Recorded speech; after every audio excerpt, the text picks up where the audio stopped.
Hey everybody, what's up and welcome back to today's video guys. And today guys, I'm going to be showing you how to access cPanel in GoDaddy.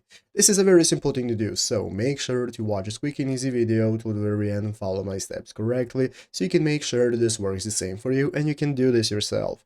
But yeah guys, let's get straight into it. So the first thing you want to do is to go ahead and open up the official cPanel website right here, cpanel.net if you're not already. And after opening it up, you'll be greeted by this main page right here in the upper right corner. You can get started managing your account. So you have the option to go ahead and create a new account if you don't already have one, and log into your existing account if you have one. So after logging in successfully, you'll be greeted by the homepage where you can get started with setting up cPanel on your computer. So once you have set up and running your cPanel, it's going to look like this. This is your dashboard where you can manage everything from your email to your files, databases, and so on. And now we can get started. So basically, as you can see right here on the official GoDaddy website, there is an article showing us how to access cPanel in our web hosting for GoDaddy. Basically, what we're going to go ahead and be using is to go to your GoDaddy product page. Once you open up your product page, that's going to be right here in this URL address. After you have logged in, you can go ahead and select web hosting, and then in the web hosting section is going to appear a manage button. So what you want to do is click that manage button, and once you open up the manage button, in the top right